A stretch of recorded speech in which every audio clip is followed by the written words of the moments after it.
Good morning students. ഇന്നത്തെ സെഷനിൽ നമ്മൾ ഇൻക്ലൂഡ് ചെയ്തിരിക്കുന്ന പോർഷൻസ് GDSSൻ്റെ തന്നെ അവസാനത്തെ ഒരു ഭാഗമാണ്. ഗ്രൂപ്പ് ഡിസിഷൻ സപ്പോർട്ട് സിസ്റ്റം നമ്മൾ ഓൾറെഡി ഡിസ്കസ് ചെയ്തുകൊണ്ടിരിക്കുന്ന 2-3 ദിവസമായിട്ട്. അതിൽ അവസാനത്തേത് benefits and limitations of GDSS എന്തൊക്കെയാണെന്നുള്ളതാണ് നമ്മൾ ഇന്നത്തെ സെഷനിൽ നോക്കുന്നത്. ഇതോടുകൂടി GDSSൻ്റെയും DSSൻ്റെയും ഭാഗം തീരും. അപ്പോൾ അതിൽ എന്തൊക്കെയാണെന്നുള്ളത് നമുക്ക് നോക്കാം. What are the benefits of GDSS എന്നുള്ളതാണ് ആദ്യം നമ്മൾ നോക്കുന്നത്. So benefits of GDSS provide the following benefits to decision makers as well as organisation. GDSS നമുക്ക് കുറച്ച് ബെനിഫിറ്റ്സ് ഇവിടെ പറയുന്നുണ്ട്. അത് എന്തൊക്കെയാണെന്നുള്ളതാണ് നോക്കുന്നത്. ഫസ്റ്റ് വണ് ഗ്രേറ്റർ പാർട്ടിസിപ്പേഷൻ ആണ് പറയുന്നത്.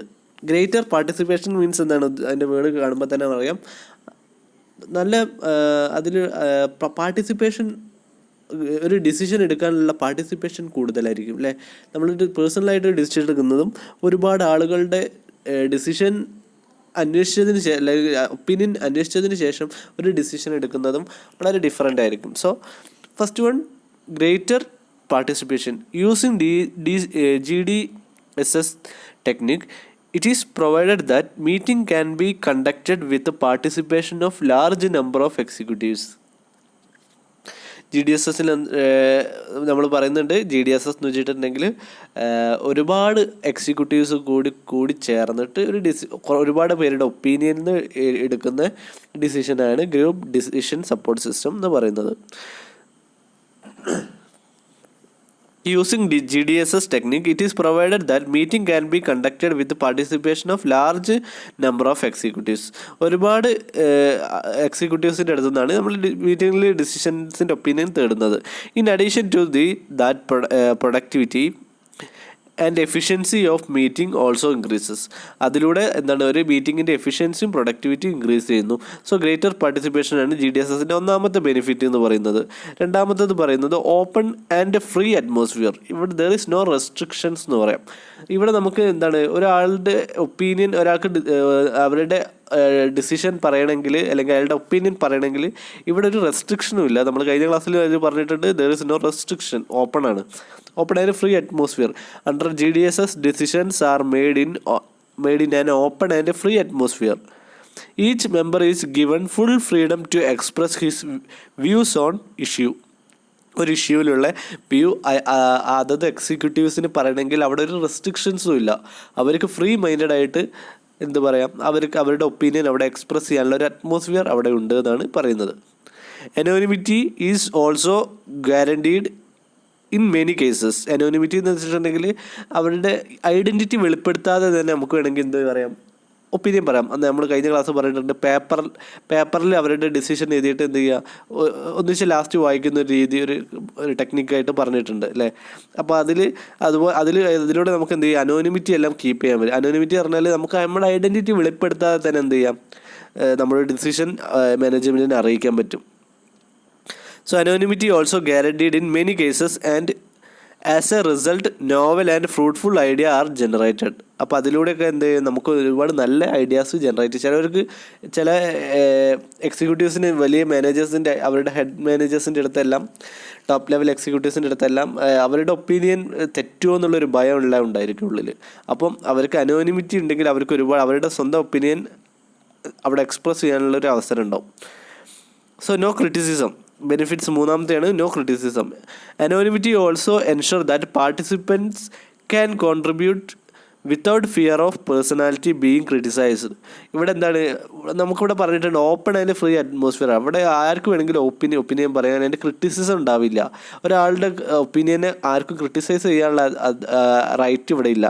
സോ ആർക്ക് വേണമെങ്കിലും എന്ത് ചെയ്യാം, ധൈര്യത്തോടു കൂടി അവരുടെ ഒപ്പീനിയൻ അവരുടെ ആ അറ്റ്മോസ്ഫിയറിൽ അല്ലെങ്കിൽ അവരുടെ ഫോറത്തിൽ പറയാനുള്ള ഒരു അവസരമാണ് ഇവിടെ ഉണ്ടാകുന്നത്. So there is no criticism. Anonymity also ensure that participants can contribute without fear of personality being criticised or having their ideas rejected because of the identity of participant. അതുകൊണ്ട് എന്താണ്, ഇവിടെ അനോണിമിറ്റിയും അതുപോലെ free mind, open and free atmosphere ഉണ്ടായതുകൊണ്ട് even അവിടെ favouritism ഒന്നും നടക്കില്ല. Anonymity ഉണ്ടെങ്കിൽ അത് ആരാണെന്നുള്ളത് ആർക്കും അറിയുന്നുണ്ടാവില്ല ആ ഒപ്പീനിയൻ പറഞ്ഞത്. അതുകൊണ്ട് ചിലവർക്ക് ചില മാനേജേഴ്സിനെല്ലാം ഈഗോസ് എല്ലാം ഉണ്ടായിരിക്കും. അപ്പോൾ അവരുടെ ഈഗോസ് എല്ലാം പുറത്തെടുത്ത് അവരുടെ ഡിസിഷൻ റിജക്റ്റ് ചെയ്യേണ്ട ആവശ്യം, അങ്ങനത്തെ സിറ്റുവേഷൻസ് ഒന്നും ഇവിടെ വരില്ല എന്നർത്ഥം. അപ്പോൾ ഐഡൻറ്റിറ്റി ഇവിടെ വെളിപ്പെടുത്താതെ തന്നെ നമുക്ക് നമ്മുടെ ഒപ്പീനിയൻ പറയാനുള്ള അവസരം ഉണ്ടായതുകൊണ്ട് ആർക്കും ഒരു മടിയില്ലാതെ പറയാം. ആരും ക്രിട്ടിസൈസ് ചെയ്യാനും വരില്ല നമ്മുടെ ഒപ്പീനിയൻ. എല്ലാവരുടെ ഒപ്പീനിയനും അക്സെപ്റ്റ് ചെയ്തിട്ട് ഏറ്റവും നല്ല ഒപ്പീനിയനാണ് അതിൽ നിന്ന് എടുക്കുന്നത്. As a result meeting generate more ideas and more satisfaction to all. അതുകൊണ്ട് എല്ലാവർക്കും എന്ത് ചെയ്യും, മീറ്റിംഗ് നല്ല സാറ്റിസ്ഫാക്ഷനും ഒരുപാട് ഐഡിയാസ് ജനറേറ്റ് ചെയ്യുന്ന രീതിയിലായിരിക്കും കണ്ടക്ട് ചെയ്യുന്നത്. അടുത്തത് നാലാമത്തെ ബെനിഫിറ്റായിട്ട് പറഞ്ഞിരിക്കുന്നത് pooling of knowledge. Pooling of നോളേജിൽ large number of executives may participate in decision making. ഒരുപാട് എക്സിക്യൂട്ടീവ്സ്, അതായത് ആ കമ്പനിയുടെ ഒരുവിധ എക്സിക്യൂട്ടീവ്സ് എല്ലാം ആ ഇതിൽ പങ്കെടുക്കുന്നുണ്ടായിരിക്കാം. അപ്പോൾ എന്ത് ചെയ്യാം, ഒരുപാട് ആൾക്കാരുണ്ടാകുമ്പോൾ ഒരുപാട് നോളേജും ഐഡിയാസും ജനറേറ്റ് ചെയ്യപ്പെടും. അതാണ് പൂളിംഗ് എന്ന് വെച്ചിട്ടുണ്ടെങ്കിൽ ഒരു ലാർജ് നമ്പേഴ്സ് കൂടി ചേരുന്നതിനാണ് പൂളിംഗ് എന്ന് പറയുന്നത്. Large number of executives may participate in decision-making exercise. The result is that more data and information from all participants is available for making appropriate decision. More data and information for all participants will be available അല്ലേ. ഒരുപാട് participants പങ്കെടുക്കുമ്പോൾ എന്ത് ചെയ്യും, നമുക്ക് ഒരുപാട് ഇൻഫർമേഷൻസും ഒരുപാട് ഐഡിയാസും generate ചെയ്യും. Even example എടുക്കുകയാണെങ്കിൽ നിങ്ങളുടെ ക്ലാസ്സിൽ 40 കുട്ടികളുണ്ടെങ്കിൽ ആ 40 കുട്ടികളുടെ ഒപ്പീനിയൻ ചോദിച്ചിട്ടുണ്ടെങ്കിൽ 40 ഒപ്പീനിയൻ നമുക്ക് കിട്ടും അല്ലേ. ഒരു പരിപാടി നമ്മൾ നടത്താൻ ഉദ്ദേശിക്കുന്നുണ്ടെങ്കിൽ ഒപ്പീനിയൻ ചോദിച്ചാൽ 40 ഒപ്പീനിയൻ നമുക്ക് കിട്ടും. അതിൽ നിന്ന് ഏറ്റവും നല്ലൊരു ഒപ്പീനിയൻ എടുക്കുന്നതായിരിക്കില്ലേ നമുക്ക് ബെറ്റർ. ഞാൻ ഒറ്റയ്ക്കൊരു ഡിസിഷൻ എടുക്കുന്നതിനേക്കാളും ബെറ്റർ അതായിരിക്കില്ലേ. അതാണ് ഇവിടെ പറയുന്നത്. പൂളിംഗ് ഓഫ് നോളജ് എന്ന് പറഞ്ഞാൽ ലാർജ് നമ്പർ ഓഫ് നോളജസ് എന്ത് ചെയ്യും നമുക്ക് കിട്ടും. അഞ്ചാമത്തത് personal development. Group decision making process enhances the personality of individual of an organisation. ഒരു ഇൻഡിവിജ്വലിൻ്റെ പേഴ്സണാലിറ്റി ഇവിടെ ഡെവലപ്പ് ചെയ്യാൻ വേണ്ടിയിട്ട് എന്ത് ചെയ്യും, GDSS സഹായിക്കും. All participants get opportunity to contribute his idea to the resolve problems. ഇവിടെ നമുക്ക് എന്ത് കിട്ടുന്നുണ്ട്, എല്ലാ എക്സിക്യൂട്ടീവ്സിനും അവരുടേതായ ഐഡിയാസ് കോൺട്രിബ്യൂട്ട് ചെയ്യാനുള്ള അവസരം കിട്ടുന്നുണ്ട്. അപ്പോൾ അതിലൂടെ അവർക്ക് എന്ത് ചെയ്യും, ഒരു കോൺഫിഡൻസ് ഡെവലപ്പ് ചെയ്യും ഓട്ടോമാറ്റിക്കലി.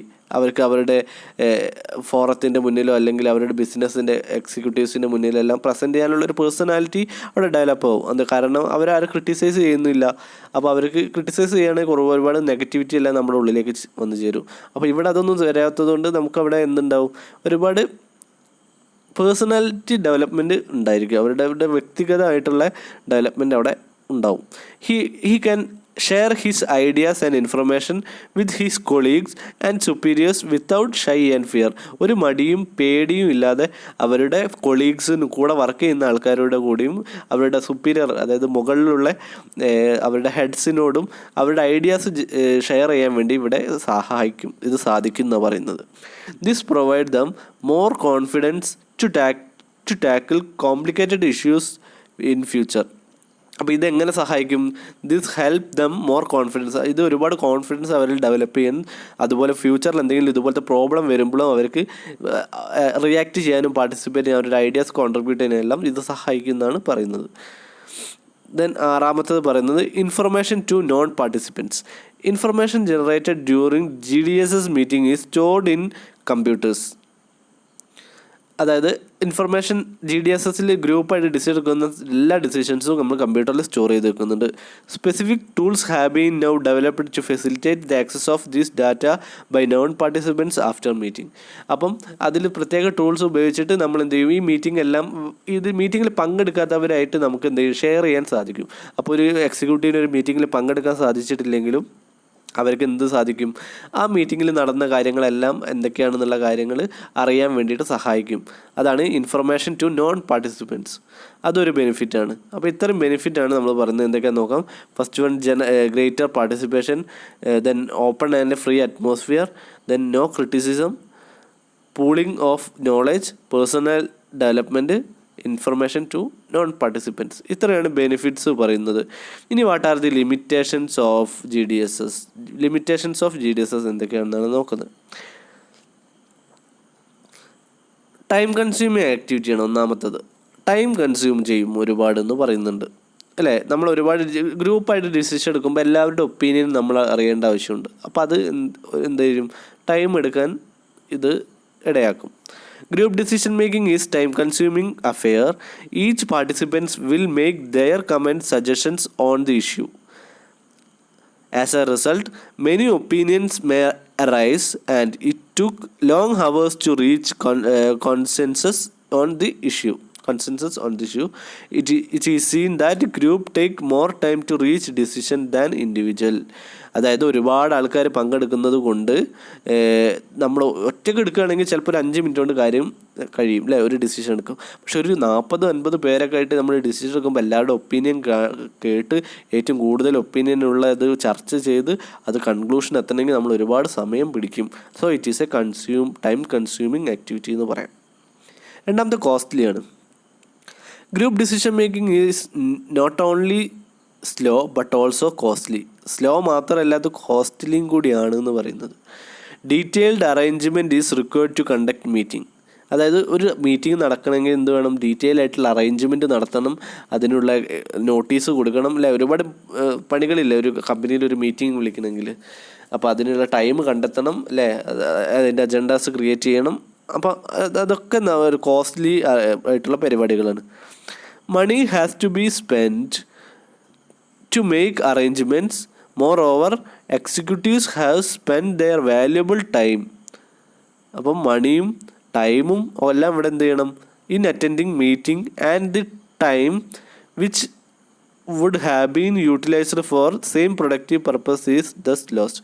അതായത് എക്സിക്യൂട്ടീവ്സിന് ഒരുപാട് അവരുടെ സമയവും അവരുടെ പൈസയും എല്ലാം ഇതിൽ മുടക്കേണ്ടിയിരിക്കുന്നു. അതാണ്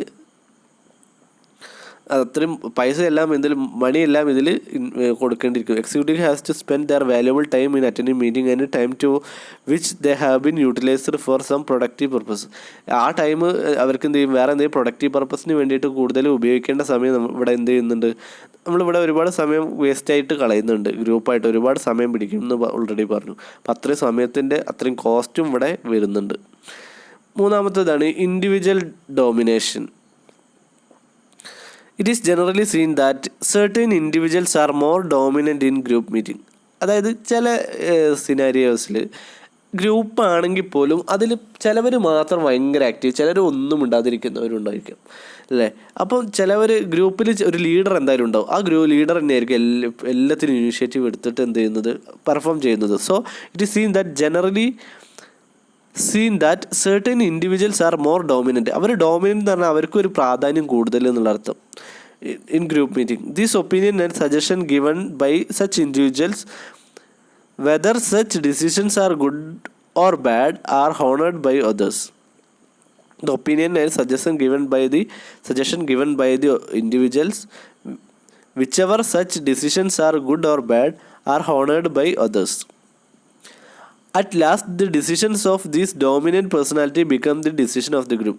അതായത് എല്ലാവരുടെ അടുത്തൊന്നും ഒപ്പീനിയൻ എല്ലാം കളക്ട് ചെയ്യും, പക്ഷേ എന്ത് ചെയ്യും, അവസാനം ഡിസിഷൻ എത്തുമ്പോൾ ഈ ഡോമിനൻ്റ് ആയിട്ടുള്ള ആൾക്കാരുടെ ഡിസിഷൻ ആയിരിക്കും എല്ലാവരും ആക്സെപ്റ്റ് ചെയ്യുന്നത്. കാരണം അവർക്ക് കൂടുതൽ ഇൻഫ്ലുവൻസ് ഒക്കെ ആ ഒരു ഗ്യാങ്ങിൽ ഉണ്ടാവുന്നത്. All the participants simply remain as silent spectators. അപ്പോൾ എന്ത് ചെയ്യും, അതർ പാർട്ടിസിപ്പൻസ് എല്ലാം സിംപ്ലി എല്ലാവരും സൈലൻ്റ് ആയിട്ട് വെറുതെ ഇരുന്ന് അത് സപ്പോർട്ട് ചെയ്യുക എന്നുള്ളതാണ് ഇവിടെ പറയുന്നത്. അപ്പോൾ അത് ചില മീറ്റിങ്ങിലെല്ലാം ഇൻഡിവിജ്വൽ ഡോമിനേഷൻ വളരെ കൂടുതലായിരിക്കും. ഈവൻ ഗ്രൂപ്പ് പൊളിറ്റിക്സ് ഉണ്ടായിരിക്കാം അതിൻ്റെ ഉള്ളിൽ. പല കമ്പനികളിലും പല പൊളിറ്റിക്സും ഉണ്ടായിരിക്കാം കൊളീഗുകൾ തമ്മിൽ അല്ലേ, കോമ്പറ്റീഷൻ. അപ്പോൾ അതൊക്കെ ഇവിടെ ബാധിക്കും. ഇതാണ് individual domination. No responsibility. There will be strong commitment on the part of all members if the decisions in the group is turned out to be a success. On the other hand, if decision found to be failure, nobody takes responsibility of since it is a group decision. കാരണം ഇതൊരു success ആണെങ്കിൽ എല്ലാവർക്കും ഇതിൻ്റെ ഒരു പ്രയോജനം കിട്ടും അല്ലേ. പക്ഷേ in case it is A failure, ആരും ഇതിൻ്റെ റെസ്പോൺസിബിലിറ്റി ഏറ്റെടുക്കില്ല. അതൊരു ഡിസഡ്വാൻറ്റേജ്. അതാണ് ആർക്കും റെസ്പോൺസിബിലിറ്റി ഉണ്ടാവില്ല, എല്ലാവർക്കും ഈക്വൽ റെസ്പോൺസിബിലിറ്റി ആയിരിക്കും.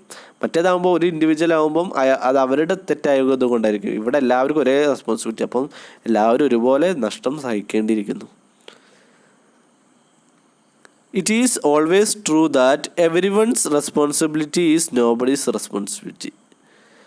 എല്ലാവരുടെയും റെസ്പോൺസിബിലിറ്റി ആരുടെയും റെസ്പോൺസിബിലിറ്റി അല്ലാതായി മാറും. അതാണ് ഇവിടെ റെസ്പോൺസിബിലിറ്റി ആരും ഏറ്റെടുക്കില്ല എന്നർത്ഥം.